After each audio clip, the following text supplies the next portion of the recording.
So a medical device, it is very broadly defined, right? So we'll find many things. Like I joke sometimes with clients, everything, is a medical device, but it's not, right? So what happens often is products get kind of hot, right? You get like a new product category, they get really kind of popular. You start seeing a lot pop up.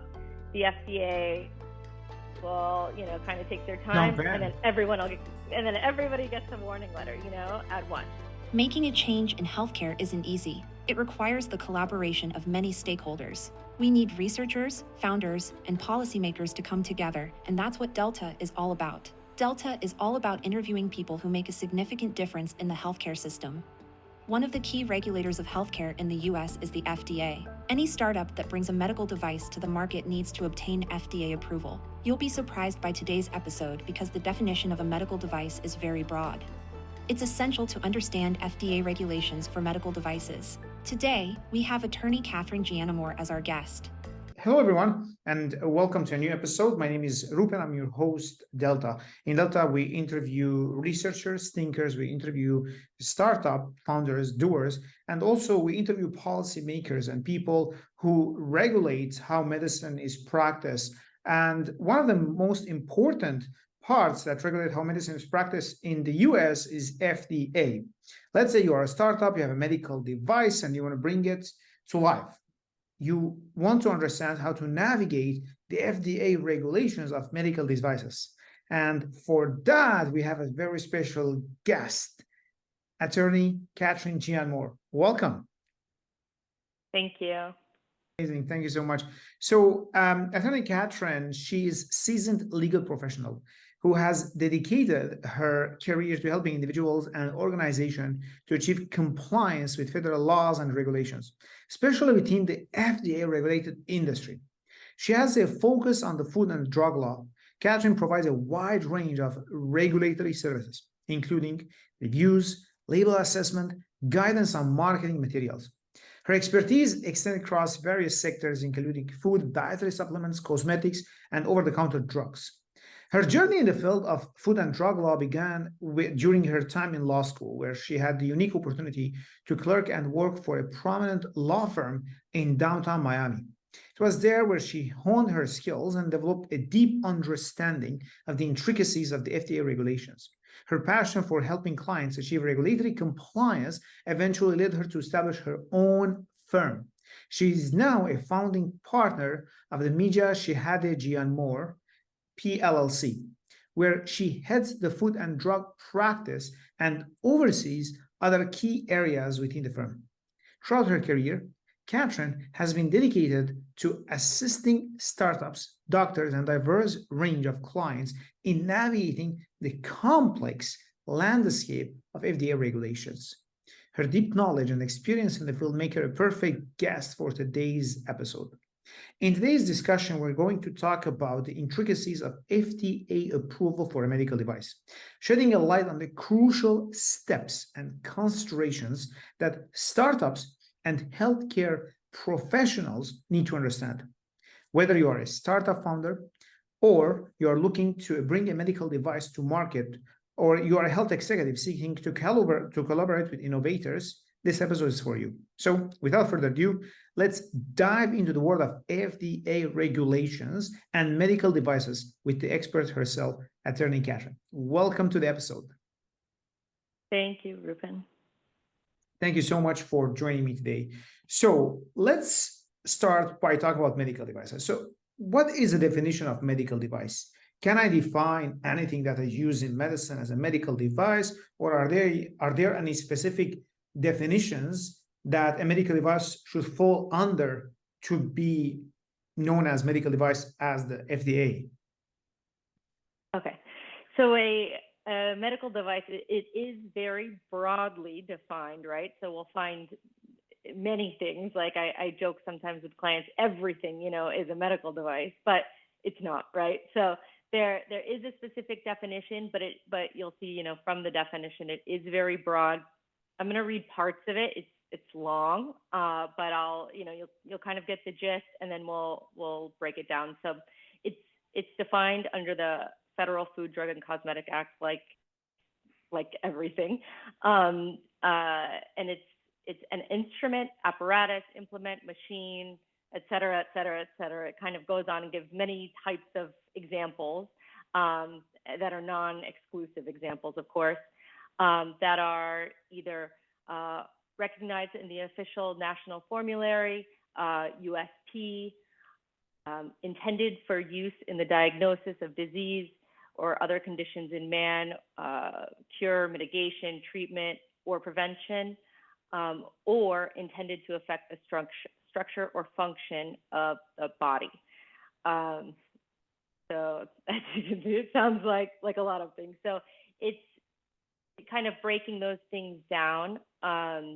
You know, you have the kind of two major ways that something would be considered a device, right? So it's either diagnosis, cure, mitigation, you know, something to do with disease or condition, which is very broadly Very broad. construed Yeah, I agree. also, right? So like sometimes people will get surprised because they'll have something like, you know, I tell them like a headache is enough, you know what I mean? So it's anything that you can kind of imagine. If it's like not the norm every day, feeling perfect, that would be enough. Because sometimes what will happen is, you know, the FDA will say something like symptoms of a condition would be enough to trigger this kind of you know, diagnosis. The definition, exactly. So that's one on one hand, right? And then the other is the affect the structure or function. So that's the other thing I see a lot is you'll get a client and they'll say, you know, but we're not actually trying to cure anything or treat anything, but you know, it could be something like one that was coming up a lot in this kind of area was the dermal roller type products. At first, you know, it was kind of questionable whether it was something that the FDA regulated or not, because a lot of the companies were saying, well, this isn't a medical device. This is intended to be cosmetic. It's just rolled on the skin. But some of them, you know, have needles and they're going kind of deeper. And then they were making claims like, for example, tattoo removal, scar revision.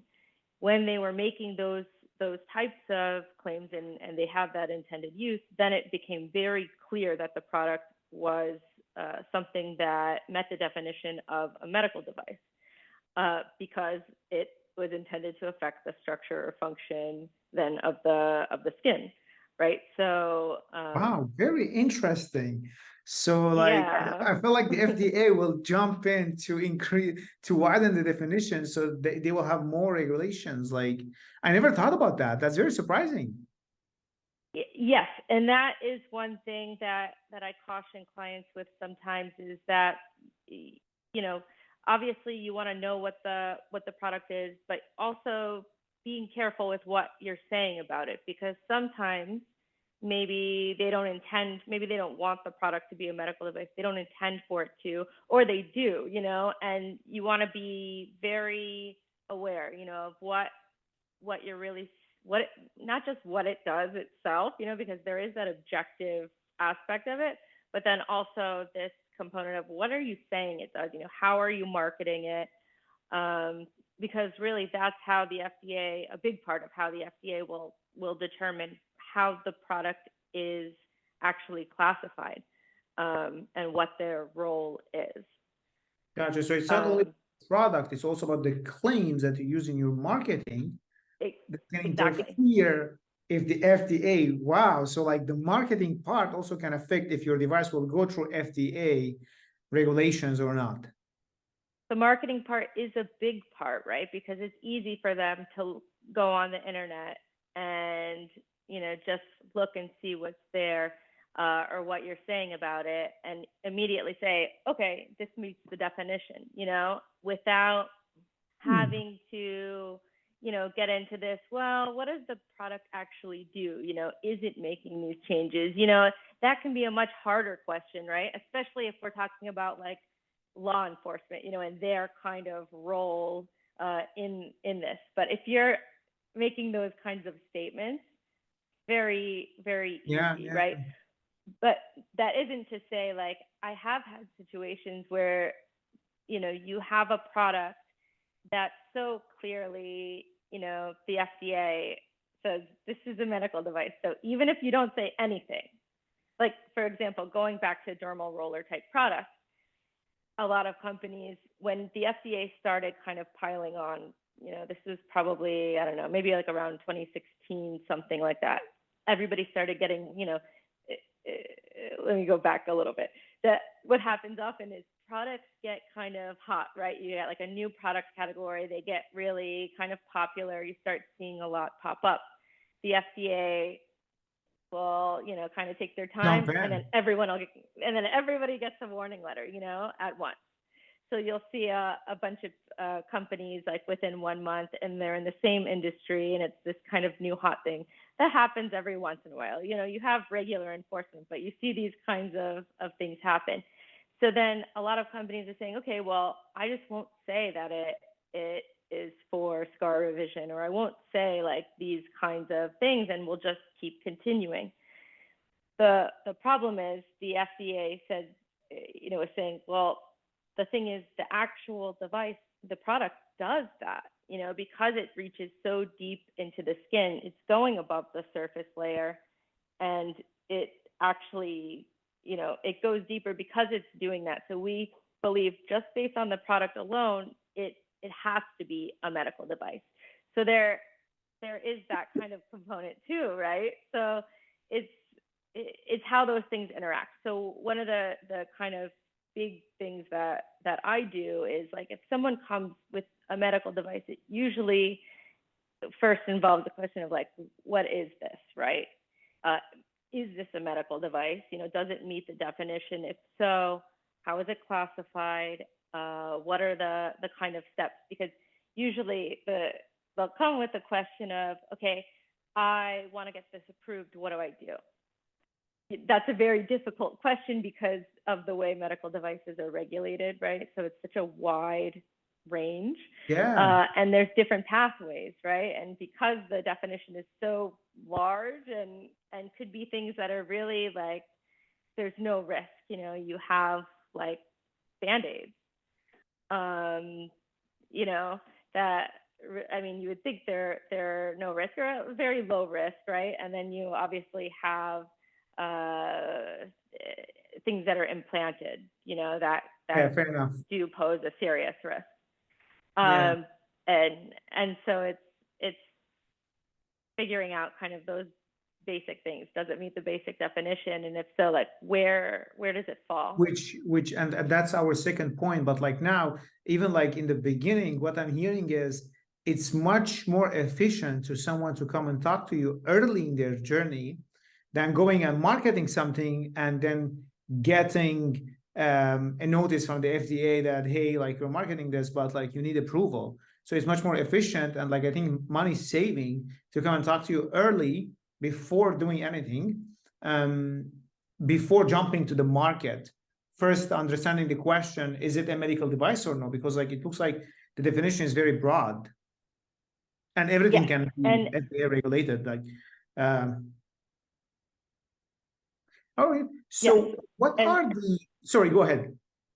I was going to say on the point of coming early, the thing too that can be helpful is like, sometimes you'll have something where maybe it is regulated one way with certain claims, but it's regulated another way without, right? So maybe a company takes a phased approach, for example, where they can start with a very simple version, and then while they obtain clearance for the more complicated things with the claims, that sometimes could be, it all depends. These things are very factually specific, right? But that's why I like to do this kind of introductory type thing when I work with people, is kind of just figuring out, like, what are the specifics of your device? What is this?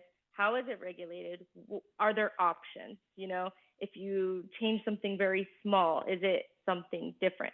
I've had clients come with sometimes I deal with enforcement stuff. I've had things come where they've been detained, by the FDA when they're being imported, and where we've said like, no, we don't think you regulate this, and they changed a few things in the pamphlet, and now it's not regulated by them. There's and that can happen. So it's kind of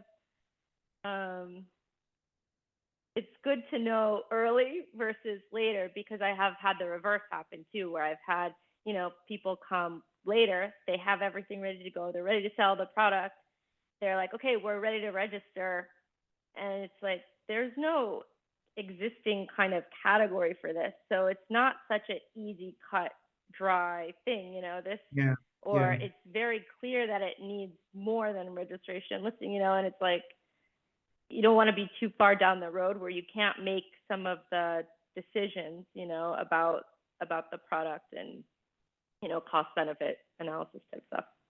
Yeah, I agree with you. Like, because like I do attend also like lots of startups who are pitching their devices or their solution, and like I do hear a lot the phrase that you mentioned. Currently, we don't need FDA approval, but in the future, we are planning to like get one. It also depends, I think, on the cost, where they are, the startup where they are. Also like maybe they want to test the market or no. So I think those are very important parts. And then you touched earlier on the classes, different classes of medical devices. So let's say I'm a startup, I'm in the healthcare space. Like, what are the important classes and how the FDA thinks about them? I should be aware of. Okay, so there's generally three classes. So you have class 1, lowest risk, like I mentioned, like a Band-Aid. A lot of dental devices, things that the FDA doesn't believe they really need to weigh in on much, because there's not so much risk. Sometimes there's a misconception that these types of products maybe aren't regulated, right? They are still regulated. They are required to be listed with the FDA. So they need to be, manufactured at a registered facility. The manufacturer has to list them. If you're an importer, you have to have an initial importer registration. This also has a fee. There's all these, there's still steps involved, things even for class 1 low risk. Even for class 1 low risk, yes. So, and then there's still compliant labeling, so there still are concerns, there's still compliance concerns and steps you need to take to make sure you're compliant. You might have good manufacturing practices type things. There could be, maybe reporting kind of different things could apply. So there still could be a lot of things that apply to you, even if it's class 1, really simple. And then, you have class 2, which is, I would say, like most devices. It's hard to say what that is, right? But I would say most things that I deal with, at least, would be class 1 or class 2. Class 2 would be, where you hear about often the 510K process. And that's kind of the general, most common process that would apply, right? And that really involves comparing your device to a legally marketed predicate device. So kind of piggybacking off of something else that is there and demonstrating why any difference between yours and theirs doesn't create more risk, and so is at least as safe and effective as that other thing. And that's a really kind of watered down way to explain it, right? But that's that. And then so that's the most common, I would say, like type of submission. And even after there's clearance, they still also have to have registration and listing. So it's like each kind of step, it's like you need the things of the step before it almost, but then, a little bit more. Gotcha. And then with that, obviously, since you're comparing it to something else, there has to be something else. So like What if like there I is said, no something else? Well, what if like if there's no something else, so then it depends on a couple of different routes could work. So I've seen and worked on matters where there were like maybe the use of multiple predicates. So like for this purpose of the device, there's this, and this purpose of the device, there's this, and really our device is just combining them. So that's possible. If it's truly novel, then that could be a good fit for the de novo process, which I would say, like, if, generally speaking, is kind of more similar to that 510K than, PMA, which would be like full scale approval, like the equivalent of new drug approval in the device world. But instead of, comparing yourself, you're letting them know, like, there's nothing like us, but we don't pose the same kind of risks that something in the PMA category would. Because before that, and maybe like 10 years ago or so, something around then, they didn't have this process, right? So that would be the solution, which would be like, if you couldn't do a 510K because nothing was like yours and you couldn't use multiple predicates, then you have to do a PMA. But it didn't make sense, because obviously if you're not posing like those kinds of risks, then you probably wouldn't need like, human clinical trials, these kinds of things, and the millions of dollar pathway, that's typical for, of those types of devices. So so that's one. There are these other kinds of pathways that would be in this kind of middle range, right? So there's the humanitarian device exemption. These types of things, like, I almost don't want to waste time talking about them because they're so. We will talk about them, like in basic. We'll Small, cover them basic. They're used in just these very, very special kind of situations. And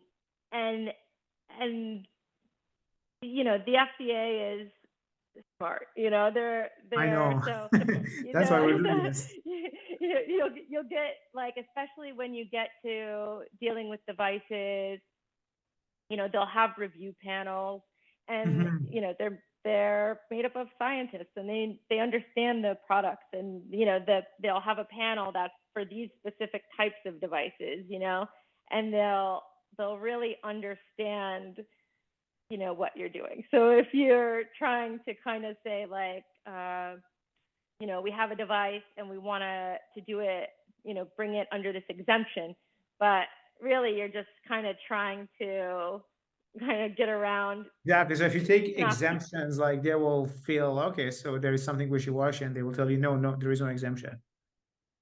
Yeah, they want them to be used, the humanitarian, especially, like, exemption, to be used in a situation, where it's helping an orphan disease, so affects, I think it's 4,000 people or less in the United States.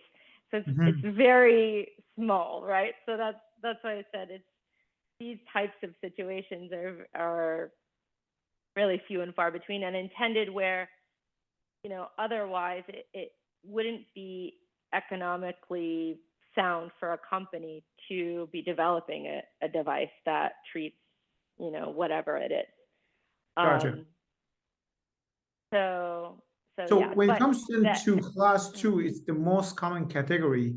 I'm hearing you. So it's either we compare the device to other devices, or we compare the purpose of the device with the purpose of other devices. So it would be, you'd be comparing it on the intended use and the technology. So both things you have to compare. And the good thing is that, at least with the FDA, they have various databases. You can find, if, when kind of figuring out what something is, starting with the regulations and the product codes, then you can go in and find all recent clearances that have that product code. So then you could start kind of seeing, okay, what are the features of these devices and how is mine different?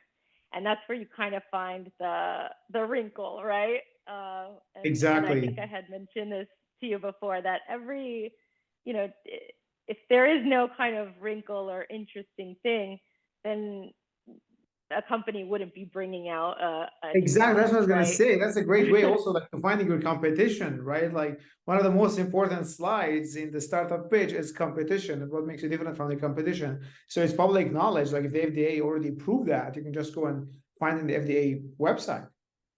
Yeah, you can find and you can see like some of those details that you would need to be comparing to. And then you could see like, does it make sense to use, whatever as a predicate, or is this going to create an issue? And the good thing is, if you kind of can identify those, whatever those wrinkles are, then early on, then it can be a basis of like, okay, maybe a pre-submission meeting with the FDA makes sense, or you can either do it as like a meeting or submitting questions where that specific panel will take a look and respond to you, so you can kind of start dealing with those questions early on. Mhm. So that, and I find that they're actually pretty quick in dealing with those things. So that I think can be really helpful. So I think a lot of the things that the FDA does have actually is things that will help early on, kind of pre-submission, all those kind of background stuff to help build the roadmap, for the company and figure out where they want to go and what they're going to do. Once you get into the submission, it can differ. Can get confusing, or it can get like, yeah, like it's something like I also like I didn't know that, like it's something I discovered recently, that the FDA, like their database and devices and what's regulated per each year, it's there, like you can access it and you can see the letters, you can see the emails, it's public knowledge, which I find really interesting. And it's really good like to develop like your product, and then like to develop a niche in the market or differentiator for your product. Also, like you touched base on the pathways. So we talked about on the medical devices, class 1, class 2, and class 3. I think the class 3 is the highest risk. You mentioned a bit on the pathway. If you can just a bit like touch base on the pathways. What is 510K? What is the PA? What is the de novo? The humanitarian you touched base on. The exemption, like if I just brought a product to the market, like what are those pathways, like in a nutshell? Yeah. So with like I mentioned, with the class 1, all you really have to do is, I say all you really have to do. It sounds very easy. It's easy comparatively, right? It's gonna be easy with you. You have registration, you have listing, you have some fees, you have compliant labeling, but you don't need to obtain any specific kind of clearance or approval. With a 510K, what it is, it's a clearance. So how that's distinguished from an approval, right, is, well, first, you can only say that it's FDA cleared, so you technically aren't FDA approved when you have a 510K, you're cleared. So, and they will jump on you if you try to say FDA approved, then you're not, because you're not. And, they understand that kind of idea of FDA approved really carries weight. And they're not making the same kind of determination that they would make in a 510K and a PMA, right? Because the PMA, that you're actually getting an approval. So they're saying like, this is safe and effective, as opposed to like a clearance where they're more or less saying you're at least as safe and effective as this other thing, you still have that kind of comparison. So, and really that kind of just goes back to the way the law was written. Mhm, So mhm. that's kind of the basis for those things. What But about the yeah, and humanitarian pathway? You mentioned you touched base on earlier. yeah, so like I said, that would be at like a very narrow exemption, and it would be kind of similar in a way, I guess, to 510K, at least in that you'd be submitting documents to them, requesting, you know, that they recognize that you have this exemption and that you're, you know, bringing this product only for this very specific limited purpose. And then they could say likely no, but yes or no from there, right? Or request more information and you know that. But it's like I said, you know, I've been working on these things for like, I guess now like probably like 12 years, and I've dealt with that issue once. And they did say no. It wasn't, you know, here in individually. It was when I was at the firm. You know, we were dealing with it, but they're like, you know, this is a very limited. You know, if you think about it, 4,000. You know, a disease that's affecting a population of 4,000 or less is very. That's very rare. Out of 350 million, yeah, that's very rare. Yeah, like that's Yeah. like 0.010 something percent. Yeah. Yeah. And also, So sorry, go ahead. no. So that's why I say it's like, you know, some of these things, it's very factually specific whether, you know, something could apply. I try to be realistic, you know, in my assessments of things. I try to like, you know, put my FDA cap on and think, okay, well, what will they think about this? You know, I agree. I like it. I see what you want to do. I'm on your side, but you But know, it's like when you have a friend and you have to tell your friend, like, look, I need to tell you the truth, you know. So that, yeah. fair enough. And I think you also touched base on an important point, which something also I wasn't aware of. Like FDA approval does not mean FDA clearance, which are different thing. I was like, I was attending one of the pitches from a startup, and the founder was like, we were asking them questions, and then they said that we said FDA approval, and they corrected the person who asked the question. They said, no, it's a clearance, it's not approval. And there is a difference. It's not the same thing. Like if you're not in the space, it Because is. they know they don't want the FDA to tell them, you know, slap their Exactly. hands. Exactly. Okay, so let's say we talked about the pathway. We talked about the also for people who are interested to talk to you, we're gonna leave the contact information. People can reach you reach out to you directly to talk about the ins and outs of each pathway and where their device falls. But in a nutshell, let's say I have a device, I want to submit the application. What are the steps of the 510K, or what are the steps of the PMA? Are they similar? Are they different? What should I do first? Who should I talk to? Can you just like spot a light there? Yeah. So, you know, with both, obviously, you're going to have a lot of, you know, paperwork type things. 510K, again, it's a comparison. So you need to really figure out what is our predicate device, you know, how are we the same as them? How are we different from them? And then, you know, what's good is because everything's available in the databases, you know, you can see the types of tests they have to do. So, you know, if it's touching the skin, they might have some kind of specific biocompatibility test that they had to do, and they presented that. And so, you know, okay, we'll have to do that.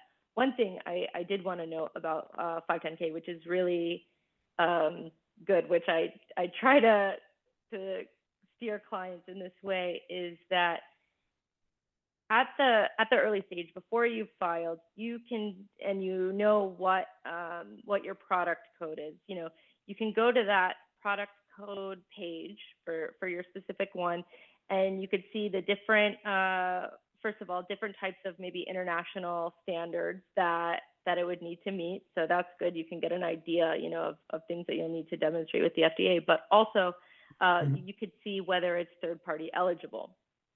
The third-party review program is something that the FDA had noted that they are phasing out. I don't know how quickly that will actually happen, but currently, what you'll see is either it'll say no, it's not third-party eligible, and what that means is when you have the 510K prepared, which the FDA has a guidance document on preparing a 510K.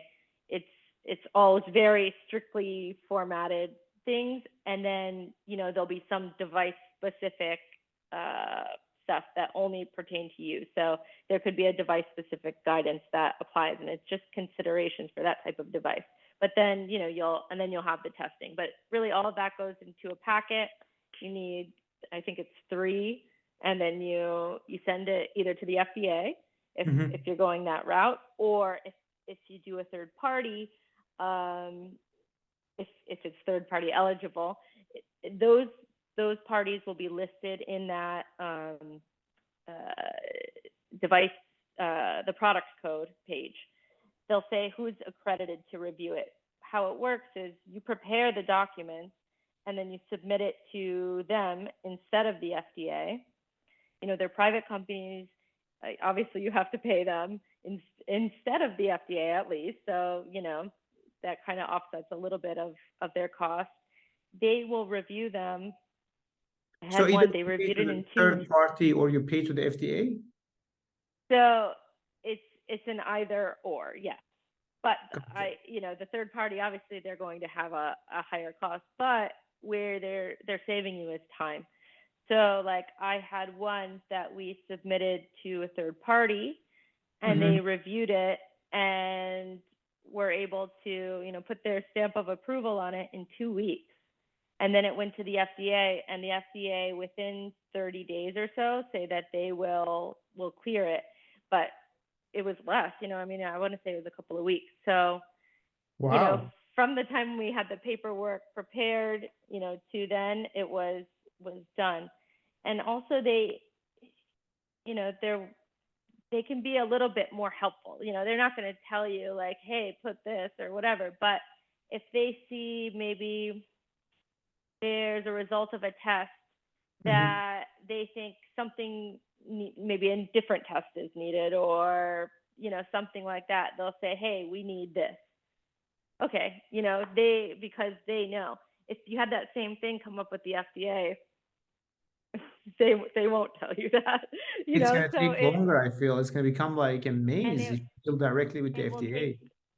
One thing that happens with the FDA, and that's another thing I think for people to be aware of, is that, on their website, they have a lot of kind of timelines as far as like submissions for 510K or PMA and how long they typically take. They'll say like, okay, we respond within, I don't know, it's like 15 or 30 days for just to say like that we're accepting it. Then we have 90 days to review it, or for PMA, 180 days to review it. The thing with that is though, I would be surprised if you're able to actually find things that are really within that timeline, because what they tend to do is they review a lot at this acceptance step.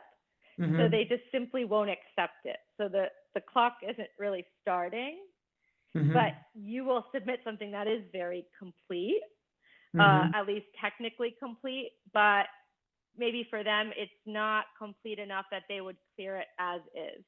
So instead of accepting and then the time running, they'll just say no, and they'll keep doing kind of that will add more time on the back.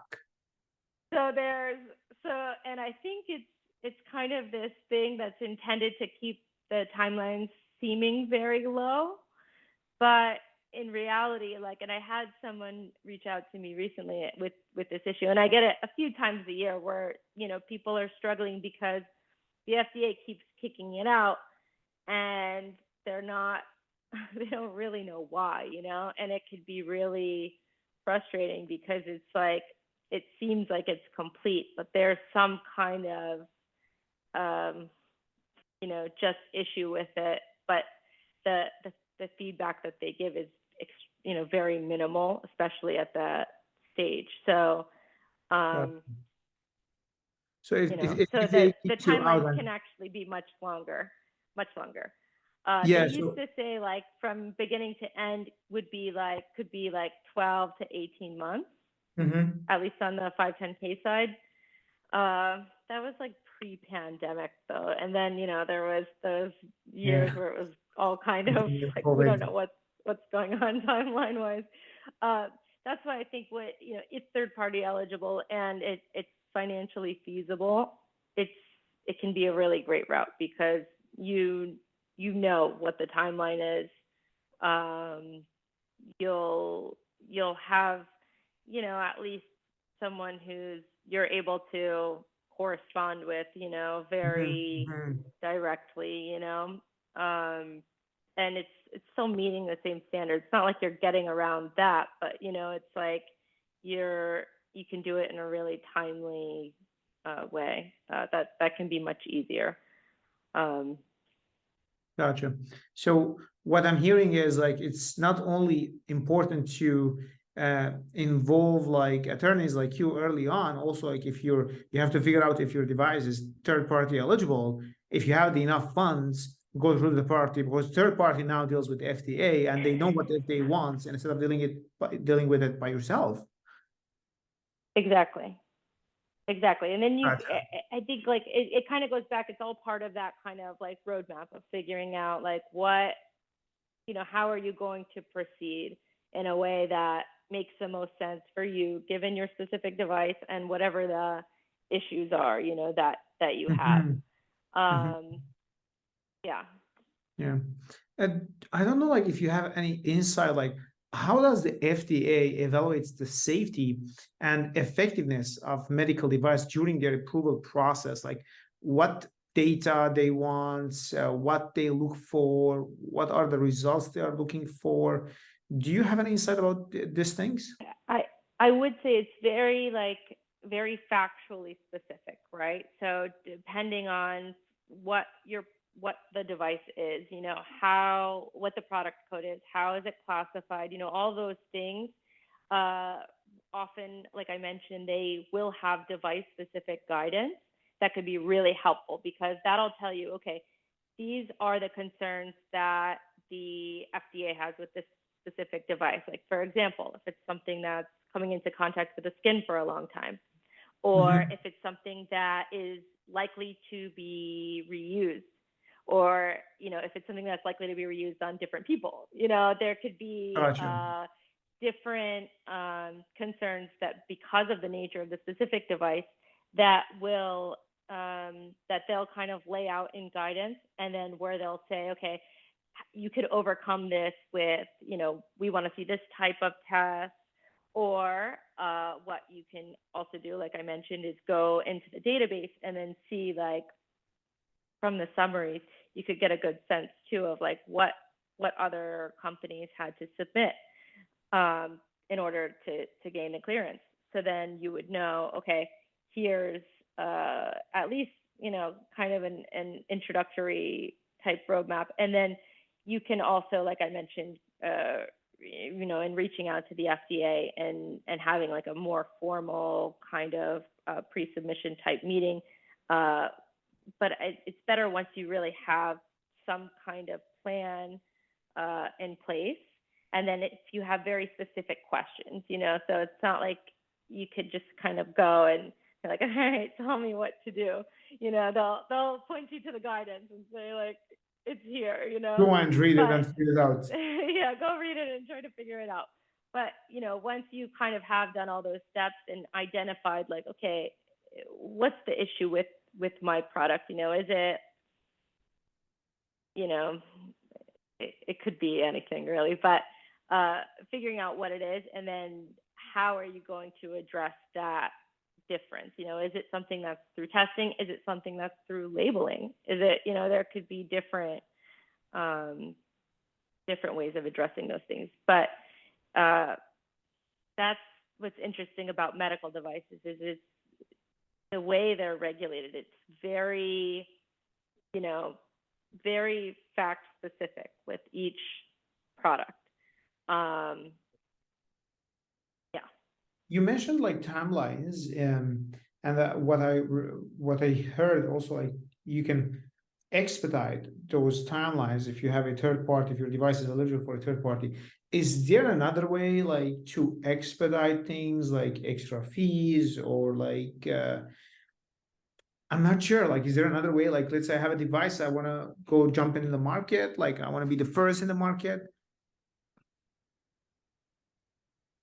I can't think of anything like that unless there's something else, that would apply already. Like, for example, if you have a device and then you make some kind of change that requires a submission, but not a full submission, maybe something like an abbreviated submission, those types of things. But like, that would just depend on the device alone. There is no kind of just, here's the cheap route, here's the express lane or whatever. There's nothing. There's nothing like that. I would consider like the third party to be like the express lane. Yes. But again, it's only available to certain, types, certain product codes. And how do you think that like the FDA, let's say like lots of products right now, like in this time and age, is software dependent?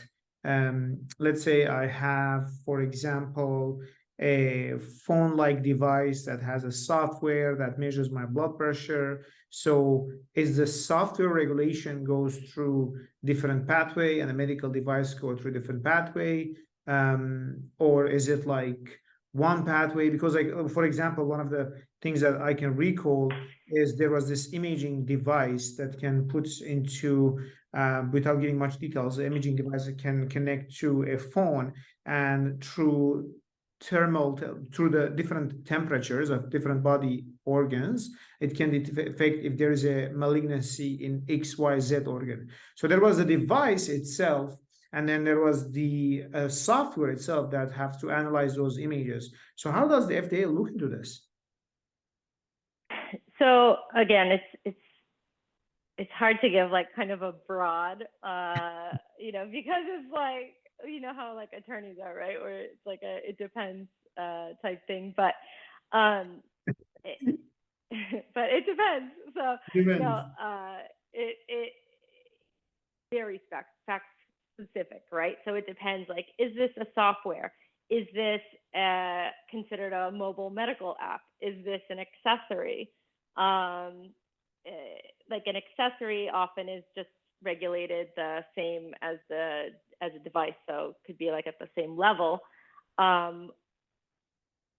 or it could just be like exempt as a software. So it kind of is like, it really depends on, so there might be instances where I tell you, okay, so we will evaluate the software, and the device here is mainly like transmission device where like it extract data. So they put more emphasis on the software itself. I would agree with that. I think that in that situation, yeah, that makes sense. Mm-hmm. But it's hard to kind of give a like because it is so factually specific. Specific to the type of device. And you mentioned that, so like FDA can do like pre-submission meetings with founders and startups. Is that like, for example, like in this situation, like it's a gray area. I have this device and also it's related to a software. So can I just like email the FDA, contact them, and to figure out what to do? You can. I think sometimes it's worth a shot, right? Because you can get some kind of general information. You could get pushed in the right direction. They could maybe send you a guidance that completely answers your question, because often they'll have like examples, and then it could, put you right where you want to be. Or They do have like a more formal kind of like what am I type process, where there's a submission where you could request the FDA to formally like classify your device, like what is this basically. That you could also do. The only thing is now they've done it, right? So that's what it is. And so that can be kind of, I think helpful in a situation where you really can't get to an answer that you feel, any kind of level of comfort about. I think, you have to be aware. It's like you mentioned at the beginning with the definition of a medical device and how it's broad, but can be construed even more broadly. That a process like that where you're just kind of saying like, okay, what are we? It's like any kind of law enforcement. They're not likely to say, you know what, we like you and you're not regulated. Even if that's possible. So you want to be, I think, aware of kind of how things are typically construed and, and aware of the availability of these different types of filings, but using them, in a way that is most beneficial, obviously, to you. Gotcha. So usually in the lifetime of like the company, especially when you were starting early, funds are very, very important and like usually are limited in the early stage. Do you have any tips for startup founders who are just starting and they have limited funds? Is there a way to make the navigating the FDA approval and third-party bit cheaper or more affordable for early stage companies? Yeah.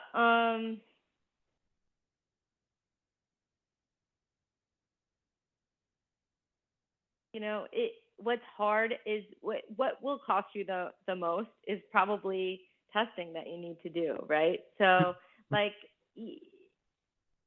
more so than probably anything else. Everything else combined will probably be as much as that.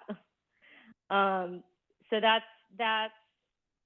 kind of, I think, figuring that out early on, what you need to do. Again, like going back to the idea of like the roadmap will kind of help to know, okay, like what do we need to do and what's it going to take us to get there? Because once you have that classification product code, then okay, what's the appropriate type of filing we need to do?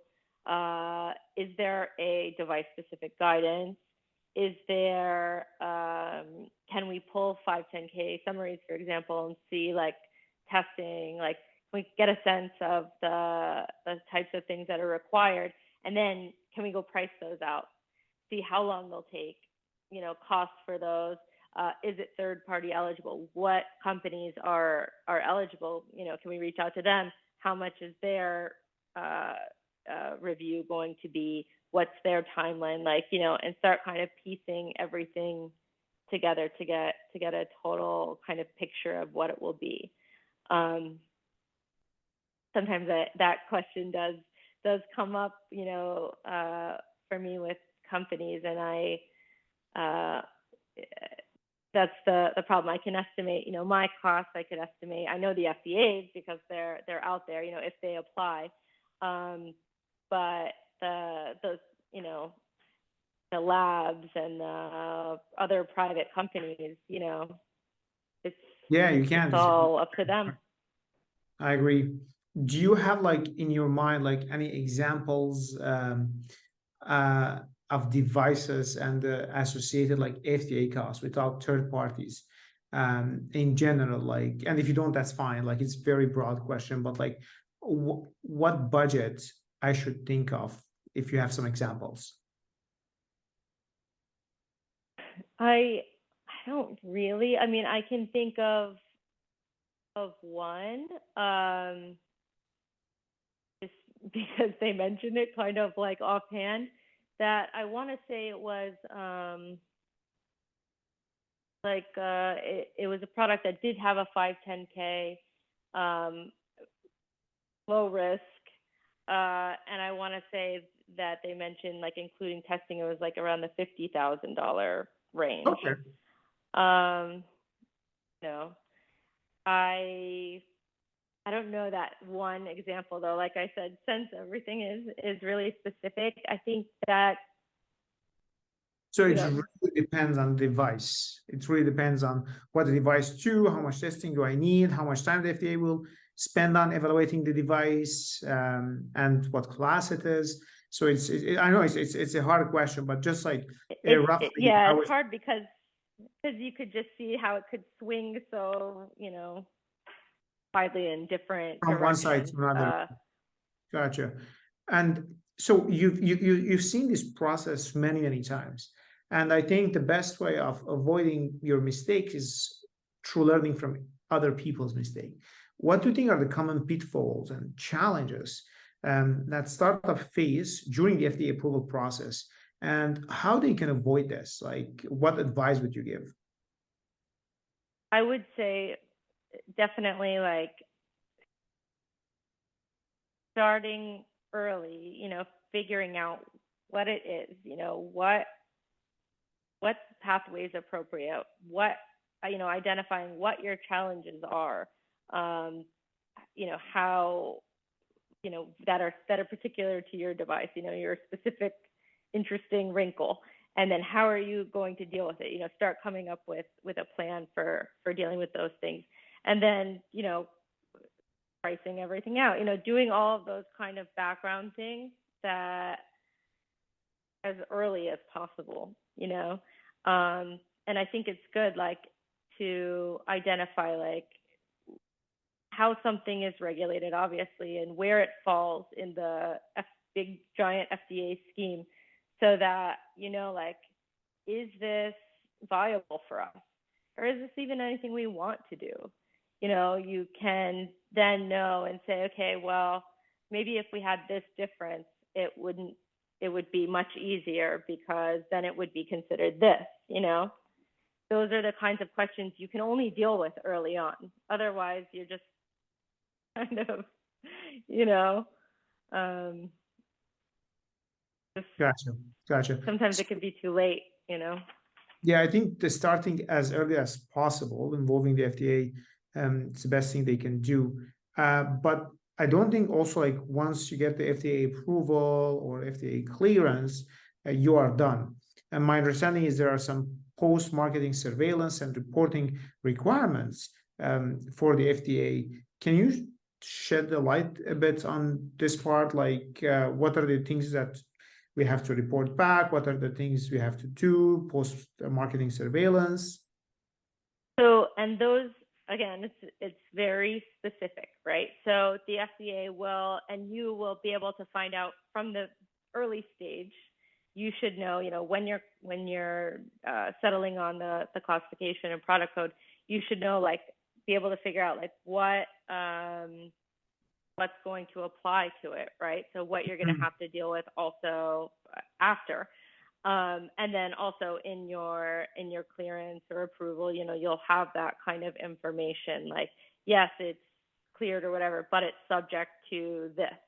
So they would specifically know, but obviously you are going to have, like, always reporting requirements if there's certain types of like complaints that you're getting, right? So product complaints, if they're very serious, then you might need to report them to the FDA. But if it's, something minimal, then it might just be record keeping.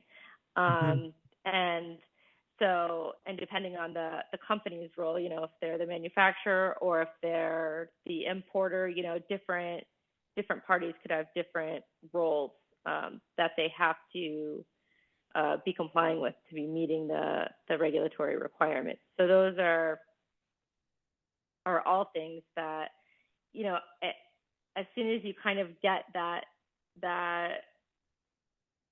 what applies to you, then all of those things kind of come together. That really tells you everything about how the FDA's regulatory framework will be working in your specific case. So it's very dependent on your device, and then like the FDA will tell you, okay, so based on this and this and this, you have to report X, Y, and Z. That's right. Have you had any companies where they failed to report or failed to comply, or things went south? Like, do you have any examples that comes to your mind?